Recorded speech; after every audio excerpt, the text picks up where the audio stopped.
자기의 생각, 의견을 마음껏 표출할 수 있었습니다. 정말 민주주의죠.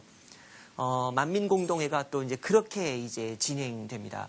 특히 만민공동회는 1898년에 이제 고종과 조선정부에 의회를 만들자, 의회, 그리고 헌법을 만들자, 뭐 이런 식의 이제 민주주의를 건의하게 됩니다. 그러면 반드시 이걸 모함하는 사람들이 생겨요. 특히 이때 고종의 측근들, 그 중에서도 홍길동이 있습니다. 예, 소설 속에 나오는 홍길동. 누구냐면 홍종우, 기령수, 이기동. 그래서 세 사람의 그 이름을 한자씩 따서 홍길동이에요. 홍종우라는 사람은 김옥균을 죽여서 이제 고종에게 총애를 받기 시작한 사람이죠. 이 사람들의 공통된 생각은 뭐였냐면 우리가 의회라든가 헌법은 좀 뒤로 미루고 고종 황제에게 권력을 다 몰아줘서 고종 황제를 중심으로 해서 자주 독립과 또 근대화를 꿈꿔보자, 실현해보자, 뭐 이런 생각을 했던 지식인들입니다. 그래서 이 사람들이 바로 독립협회, 만민공동회와 이제 라이벌이 되는 것이죠. 나중에는 이 홍길동이나 이제 이용익 같은 사람들이요, 결국은 황국협회라는 게 보부상 단체거든요. 이 보부상들을 동원해서 만민공동회를 습격해가지고 결국은 독립협회를 해산시켜버리죠. 하지만 역으로 또 부담을 느껴야 합니다. 독립협회라는 라이벌을 없애놓고 그러면 대한제국이 뭘 할 수 있느냐. 잘하면 좋지만 잘 못했을 때에는 독립협회와 만민공동회를 박해한 것, 탄압했던 것까지 전부 이제 뒤집어 써야 되는 상황이 되는 거죠. 자, 그래서 고종은 광무개혁을 서두릅니다. 이제 근대화를 꿈꾸는 건데요. 구본신참이라고 해서 옛 것을 기본으로 해서, 근본으로 해서 신참, 새로운 것을 참고한다. 즉, 전통적으로 내려오던 우리의 어떤 문화, 관습, 법률 같은 걸 지키면서 서양의 과학기술을 혼합해서 근대화를 해보겠다는 생각이었죠. 자, 그래서 맨 먼저 한 것이 토지조사 사업이었어요.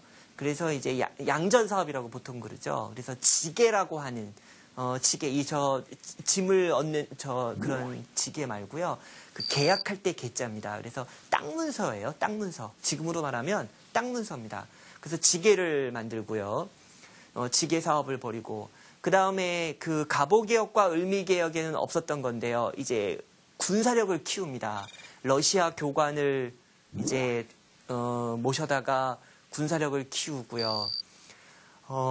그래서 서울이든 지방이든 이렇게 군사력 키우는 활동에 이제 초점을 맞추게 이제 되죠. 계속 사진 보고 계십니다.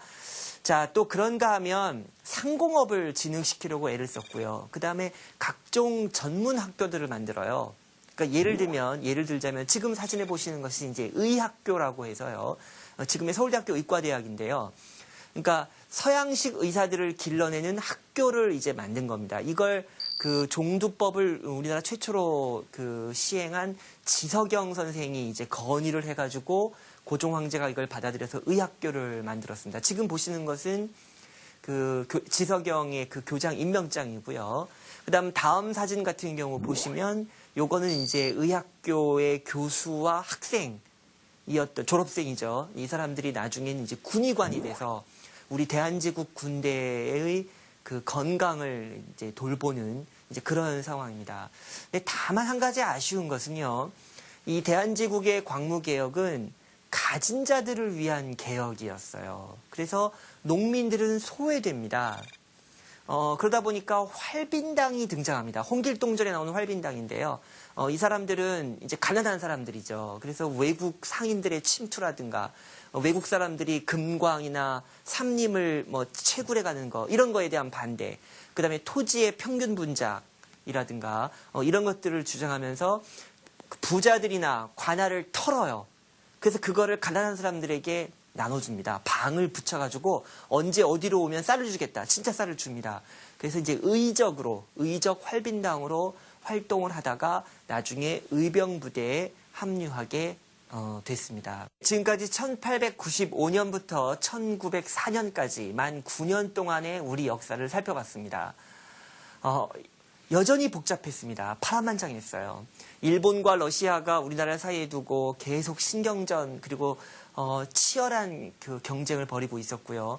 또 고종황제는 고종황제대로, 지식인들과 독립협회는 또 그들대로, 그리고 농민들은 농민들대로 서로 뒤엉켜서 이해관계가 다르고 또 개혁 방향이 다르고 또 침투와 방어, 저항 이런 식으로 계속 소용돌이를 치고 있었습니다.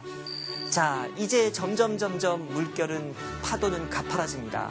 이제 1905년이 되면 이제 정말 우리나라는 자주독립의 길로 가느냐 아니면 식민지화로 가느냐 이제 마지막 갈림길로 가게 됩니다.